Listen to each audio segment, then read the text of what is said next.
نحمده ونصلي على رسوله الكريم اما بعد فاعوذ بالله من الشيطان الرجيم بسم الله الرحمن الرحيم سبحان الله وبحمده سبحان الله العظيم اللهم انفعنا وعلمنا ما ينفعنا وزدنا علما امین یا الہی آمین۔ السلام علیکم ورحمۃ اللہ وبرکاتہ۔ امید کرتی ہوں کہ آپ سب خیریت سے ہوں گے۔ انشاءاللہ ہم اپنی بک کو کنٹینیو کرتے ہیں۔ جیسے کہ آپ جانتے ہیں کہ پہلا ہمارا جو لیکچر تھا اس میں ہم نے دیکھا تھا حدیث کی روشنی میں کہ کون سے ایسے کام ہیں اگر ہم سے سرزد ہو جائیں تو پھر روزے میں کوئی افیکٹ نہیں ہوتا، روزہ مکروہ یا روزہ نہیں ٹوٹتا۔ آج انشاءاللہ ہم دیکھیں گے کہ کون سی ایسی غلطیاں ہم سے ہو جاتی ہیں یا اگر ہو جائیں تو ان سے پھر روزہ جو ہے وہ ٹوٹ جاتا ہے یا پھر مکروہ ہو جاتا ہے۔ کون سی ایسی حالتیں ہیں جو کہ ناجائز ہیں۔ انشاءاللہ شروع کرتے ہیں۔ حدیث پاک ہے اس کے بارے میں، حضرت ابو ہریرہ رضی اللہ تعالی عنہ سے روایت ہے کہ رسول کریم صلی اللہ علیہ وآلہ وسلم نے فرمایا، جو شخص روزہ رکھ کر جھوٹ بولتا ہے اور اس پر عمل کرنا نہ چھوڑے تو اللہ سبحانہ تعالیٰ کو اس بات کی کوئی ضرورت نہیں کہ وہ کھانا پینا چھوڑ دے۔ تو یہاں دیکھیں کہ ہم جانتے ہیں کہ جھوٹ جو ہے نا، پہلے بھی ہمارا لیکچر گزر چکا ہے جھوٹ کے بارے میں، اور میں نے آپ کے ساتھ حدیث کا مفہوم شیئر کیا تھا کہ جھوٹ اتنی بڑی خرابی ہے اور جھوٹ جو ہے وہ گناہ کبیرہ ہے، صغیرہ نہیں۔ تو جس میں ہم نے بات کی تھی، تھوڑا سا پھر ریمائنڈ کرواؤں گی کہ جس شخص نے نبی پاک صلی اللہ علیہ وسلم سے پوچھا تھا کہ میں بہت سی بری عادتیں رکھتا ہوں لیکن کوئی ایک چھوڑ سکتا ہوں، ساری نہیں چھوڑ سکتا، تو پھر نبی پاک صلی اللہ علیہ وسلم نے فرمایا تھا کہ تم باقی سب کرو لیکن جھوٹ چھوڑ دو۔ تو جب جھوٹ اس نے چھوڑا، اس کی باقی بری عادتیں بھی جو تھی وہ ختم ہو گئیں۔ تو اب دیکھیں کہ ہر موسم میں روزہ آسان نہیں ہوتا۔ اگر ایک شخص بھوک پیاس کاٹتا ہے لیکن کیا ہے کہ بات بات پر جھوٹ بولتا ہے، جھوٹ بولنے کی اس کو عادت ہے، پہلی بات تو یہ ہے کہ یہ گناہ کبیرہ ریگولر حالات میں بھی کرنا غلط ہے، لیکن جب روزے کی حالت میں وہ پھر ظاہری بات ہے جیسے عادت بنی ہوتی ہے ویسے انسان کنٹینیو کرتا ہے، تو پھر اس کے بارے میں بتایا گیا کہ اللہ سبحانہ تعالیٰ کو اس کی پھر کھانا پینا وہ چھوڑ دے، اس کی کوئی ضرورت نہیں ہے۔ سو اسے پتہ یہ چلا کہ اس کو اس کے روزے کا کوئی فائدہ نہیں، کہ وہ روزہ کیسا روزہ ہے جس نے اس کو برائی سے ہی نہیں روکا، گناہ کبیرہ سے ہی نہ باز آیا وہ۔ اگلی حدیث پاک دیکھتے ہیں۔ حضرت ابو ہریرہ رضی اللہ تعالیٰ عنہ سے روایت ہے کہ نبی پاک صلی اللہ علیہ وآلہ وسلم نے فرمایا، روزہ ڈھال ہے، لہٰذا جب کوئی روزہ رکھے تو فحش باتیں نہ کرے، بیہودہ پن نہ دکھائے۔ اگر کوئی دوسرا شخص روزہ دار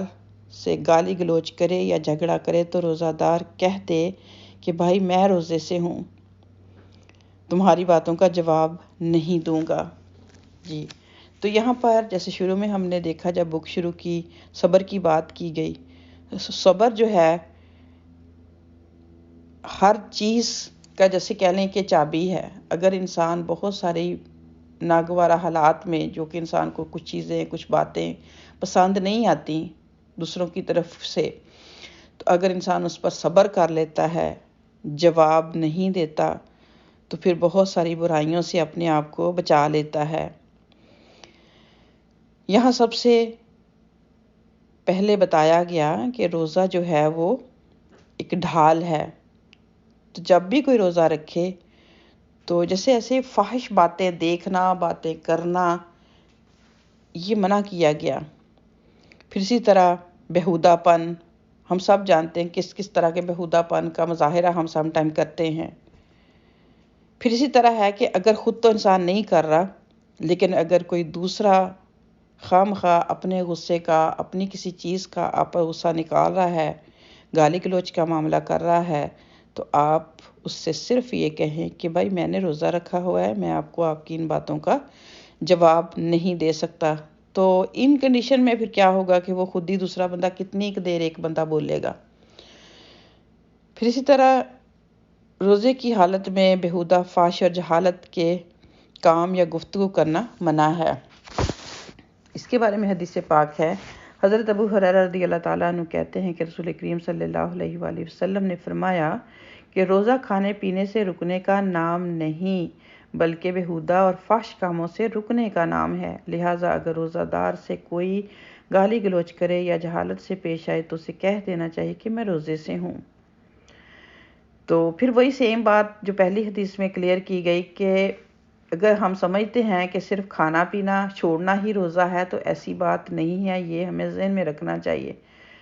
بیسیکلی ایک انسان کی ٹریننگ ہو رہی ہوتی ہے جو کہ پورا سال انسان کچھ چیزیں کرتا رہتا ہے بغیر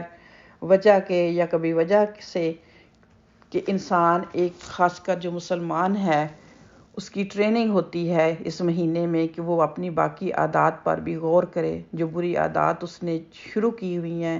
یا پھر چھوڑ دی تھی رمضان پچھلے میں پھر دوبارہ سے آ گئی ہیں تو ان کو وہ چھوڑ سکے۔ تو اگر کوئی ایسا کرنے میں کامیاب نہیں ہوتا تو پھر اللہ سبحانہ و تعالیٰ کو ایسا روزہ نہیں چاہیے۔ پھر اگلی حدیث پاک ہے کہ حضرت ابو ہریرہ رضی اللہ تعالیٰ عنہ نبی کریم صلی اللہ علیہ وآلہ وسلم سے روایت کرتے ہیں کہ روزے کی حالت میں کسی کو گالی نہ دو، اگر کوئی دوسرا تمہیں گالی دے تو اسے کہہ دو کہ میں روزے سے ہوں۔ تو سیم بات ہی یہاں پر بھی ریپیٹ ہوئی کہ کوئی بھی اگر آپ کے ساتھ زیادتی کرتا ہے، کوئی اگر آپ کو برا لفظ کہتا ہے تو پھر اس کو جواب میں اتنا کہہ دو کہ میں روزے سے ہوں، میں آپ کو اپنی جو اس بات کا جواب نہیں دے سکتا۔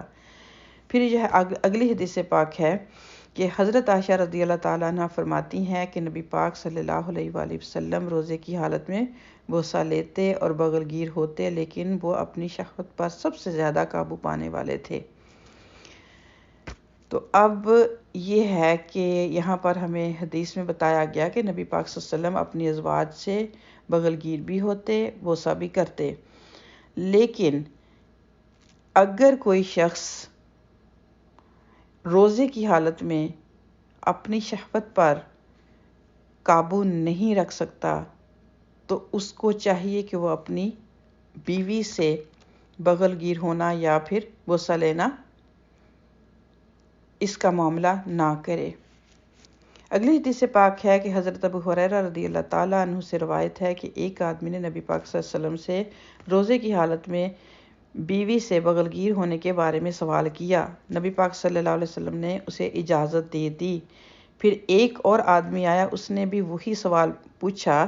نبی اکرم صلی اللہ علیہ وآلہ وسلم نے اسے منع فرما دیا۔ ابو ہریرہ رضی اللہ تعالیٰ عنہ کہتے ہیں کہ جس کو نبی پاک صلی اللہ علیہ وآلہ وسلم نے اجازت دی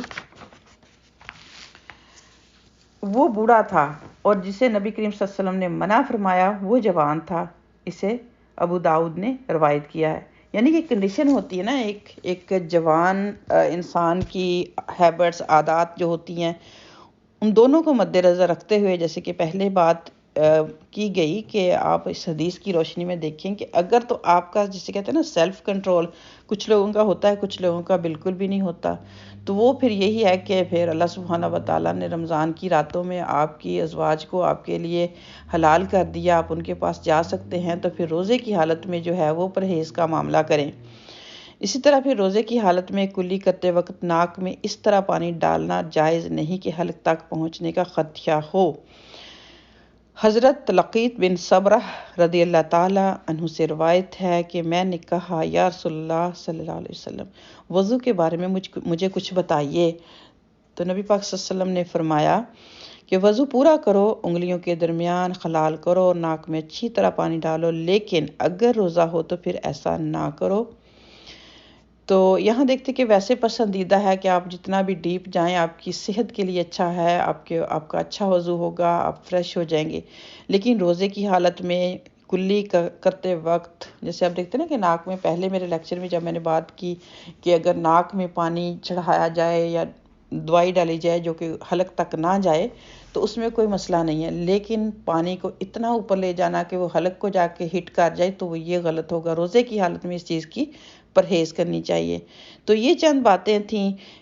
جو کہ ہم نے آج دیکھیں، احادیث کے کون سی ایسی چیزیں ہیں، کون سے ایسے امور ہیں جن سے روزہ جو ہمارا ٹوٹ جاتا ہے یا پھر مکروہ ہو جاتا ہے۔ تو اللہ سبحانہ تعالیٰ سے دعا ہے کہ اللہ تعالیٰ ہمیں اپنے روزوں کی، اپنی ہر چیز کی، عبادات کی حفاظت کرنے والا بنائے، کیونکہ ہم بہت سی ایسی چیزیں ہیں جن سے اپنے آپ کو روک لیتے ہیں، جن کا کوئی نقصان نہیں ہوتا، لیکن بہت ساری ایسی چیزیں جو ہیں وہ روزے کی حالت میں کر گزرتے ہیں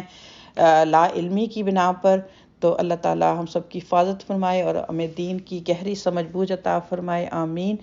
تو اپنا بہت خیال رکھیے گا، انشاءاللہ نیکسٹ لیکچر میں ملاقات ہوتی ہے۔ السلام علیکم ورحمۃ اللہ وبرکاتہ۔